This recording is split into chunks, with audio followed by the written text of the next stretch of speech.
Welcome back, everyone. Tonight I have a review for Transformers War for Cybertron Siege Deluxe Class Sideswipe. He is the first deluxe mold in the first wave of Siege. Sideswipe's an all-new mold for a brand new toy line, and he's built with the idea of harkening back to his original Generation 1 design, as well as mixing in some alien futuristic elements to really highlight the fact that he is part of a war on Cybertron before the Transformers ever came to Earth.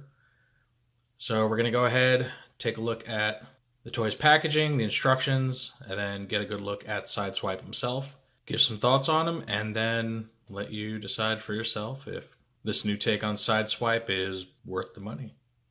And here we have a better look at Sideswipe's box. Got the window that he comes in. Got your typical logos, Transformers, Generations, Takara, Hasbro, War for Cybertron Siege.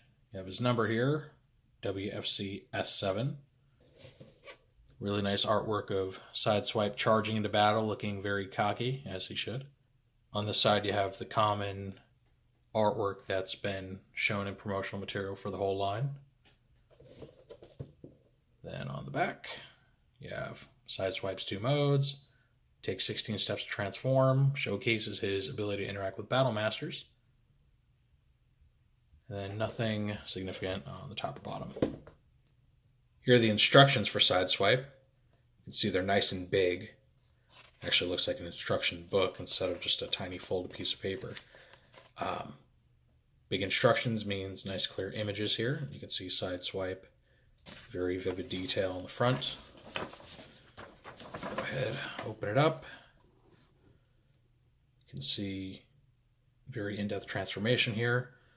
They're still using the same red and purple color schemes for the instructions, but they do seem to be a bit clearer than they were in the past. You can make out all the details a little better. It's not too dark.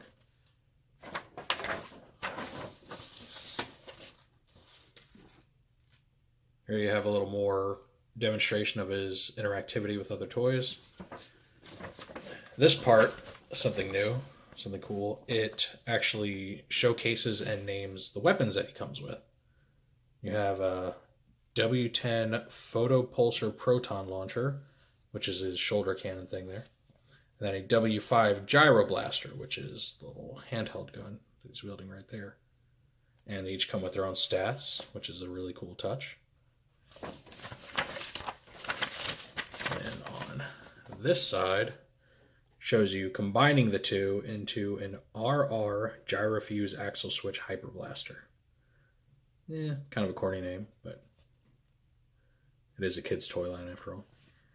And you attach those to his shoulder to evoke the more classic looking shoulder cannon that Sideswipe had in the original Generation 1 run. And now we come to Sideswipe in his vehicle mode. And because this is set in the War for Cybertron before the Transformers ever came to Earth, this is a Cybertronian vehicle mode. Has some alien design elements, this kind of cockpit-like dome on the top. Though it is still meant to evoke his classic Lamborghini sports car mode. So it's a nice compromise. You make it, obviously of alien design, but keep it a similar size and shape to what the character is known for. So he can still double as your definitive Sideswipe toy if you so choose. You can see he's got his combined cannon mounted on the top. You can see it connects via a 5mm port on the roof there. That does make me a little bit nervous because this whole piece is translucent plastic, which is known for being very brittle. So I imagine if you're not careful or you just plug things into this too much, you could see some cracking down the road. You can actually already make out some slight scratches in the plastic itself. This is very fragile plastic, so be careful with that. But it's a very sleek looking car. It holds together very well. It rolls very well. There's no clearance issues on the bottom or anything. And it's got this really great sculpted detail, a lot of paint applications on it. Even the underside is pretty clean looking for a Transformer. Everything's pretty flat. And you can see his mouth a little bit through here, but not the whole head. So yeah, it really works. Got some extra 5mm ports here to plug in whatever weapons you want. Little contact point here on the roof for the fire blast effects that the Battle Masters have. And all in all, it's a very tight little package. I'm really happy with the way this turned out. It looks good from all angles. Though I do wish they would have painted the tail lights instead of leaving them just red, but oh well. Alright, we've seen that. Let's go ahead and transform him. Alright, so to transform this guy, I'm going to go ahead, open up these flaps here. Get him started. You're going to swing out his shoulders, like so. Give plenty of room. This abdominal piece swings up, like that. Now, over where his legs belong, you want to open up these panels, and they do connect pretty tightly, so be kind of careful. You don't want to break it at the hinges or anything. Alright, get that open there. Swing the legs down, separate them. Oh, one thing I'm not crazy about is that there's paint on this peg, so it makes a pretty tight squeeze, and also means there'll probably be some chipping down the road. Alright, on his knees here, these like taillight or near his taillight sections, I actually want to kind of rotate them down into the rest of the leg. Or, well, first you want to actually flip his feet down. My bad. Yeah, now you rotate them all the way in. Like so. Alright, you got the feet flipped. Close the shin back up. Make sure it's pushed in all the way. Do the same thing here. Flip the foot out. Like that. Swing this little kneecap bit in. Close the shin. Okay. That gives him full bend in his knee there. Turn him 180 degrees at the waist like that. Alright, let's flip his wrists out. Straighten the arms a bit. Okay. These little flaps, you actually swing all the way in now. And flip down his hood chest. And bam. Now we have the newest take on Generation 1 Sideswipe. And this is a very clean looking robot. His proportions are fantastic. He's got full range of motion.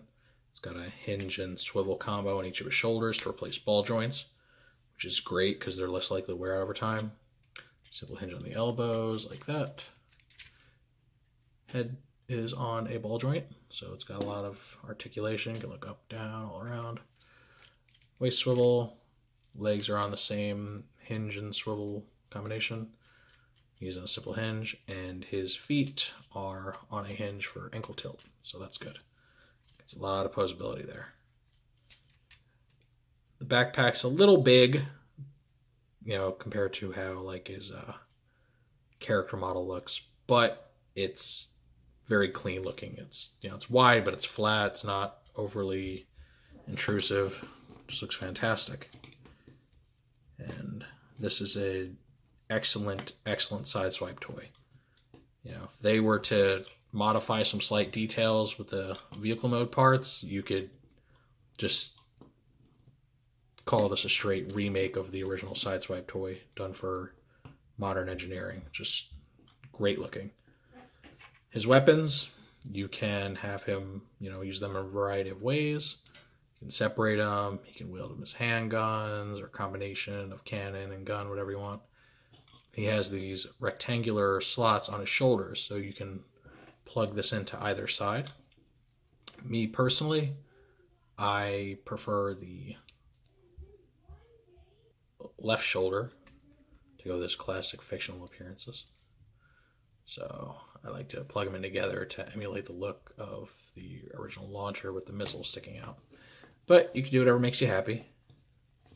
And he's capable of some really nice dynamic poses, which is great. Now, a lot of people have pointed out that Sideswipe seems to take a lot of engineering cues from the Masterpiece Sideswipe figure.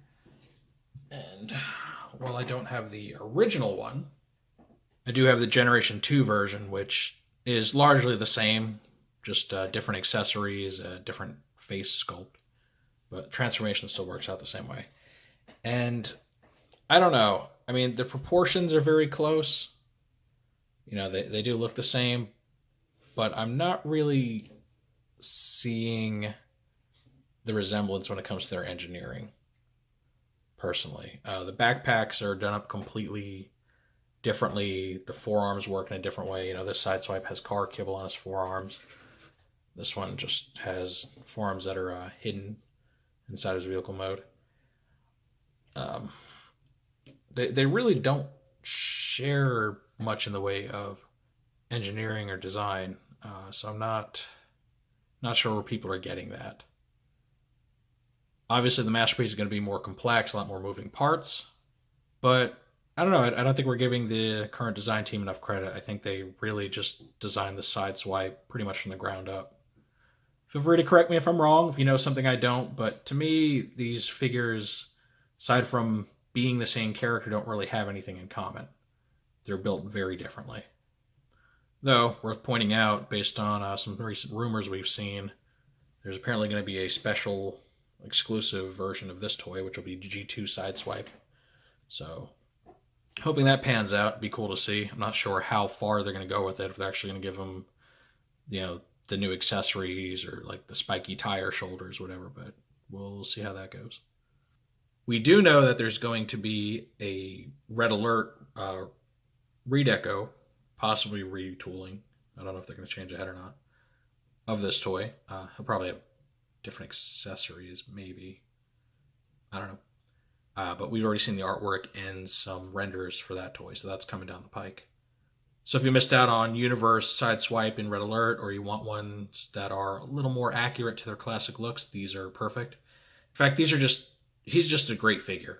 I have no qualms with this toy at all. He's done up so well. Some people complain that he's smaller than the old Universe toy, but the old Universe toy, to be fair, was very tall for a deluxe class toy, even back in the day.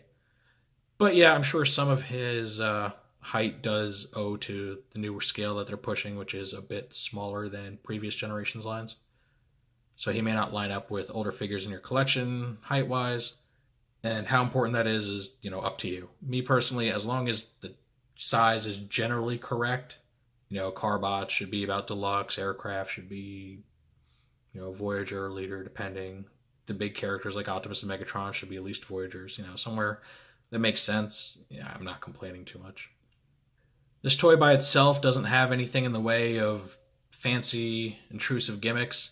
It's not a combiner, not a headmaster, doesn't connect to Prime Masters. It's just a transformer, which is something we haven't seen for a few years now, because the Prime Wars trilogy was all about the gimmicks. We haven't seen Transformers being themselves for the sake of, Transformers since Thrilling 30. So it's kind of a change of pace. You may like this new approach, you may not. The design team has gone on to say that they're trying to avoid cramming gimmicks into characters that wouldn't normally have them. And there were some people that were upset at the idea of characters being turned into combiners that aren't normally combiners, or headmasters that normally wouldn't be headmasters.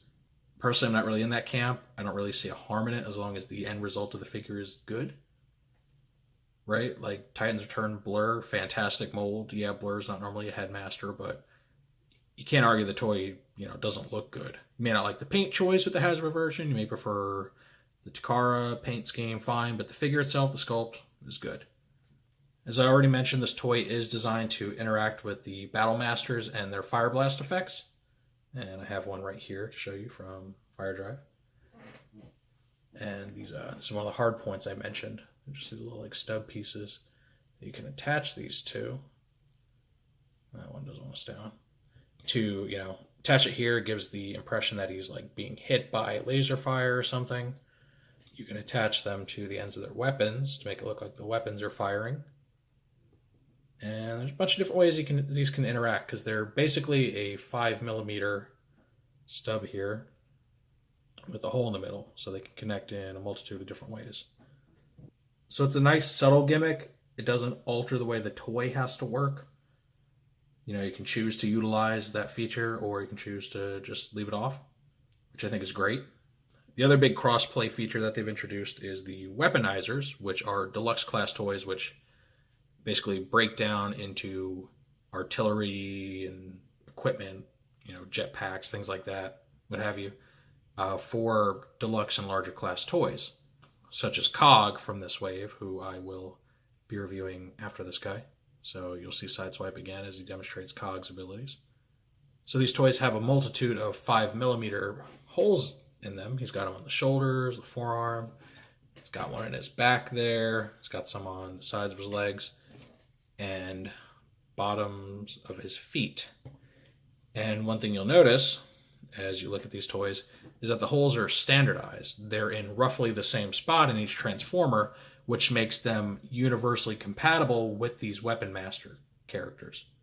So if you like playing with your toys a lot, these are going to be a lot of fun. You're going to be able to just deck them out in heavy weapons.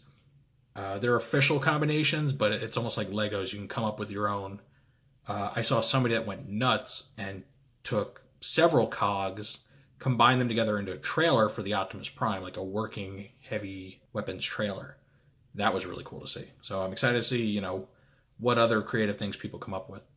But anyway, I've rambled on too long. Hope you enjoyed this quick look at Sideswipe. I highly recommend this toy. Doesn't do anything fancy. He's just great at being him. Sleek looking robot that turns into a sleek looking car. So if you did like this review, go ahead and throw it a like. Feel free to comment down below what you thought of the toy, what you think of the review, if there's something I could do better. If you're interested in seeing more of what I do, whether it's toy reviews or Transformers discussions, feel free to subscribe and make sure to hit the notification bell over by the subscribe button. That way you're letting YouTube know that, yes, I do want to be notified when a new video comes out. But my self-shill aside, I don't really have anything else to say for this review, so until next time.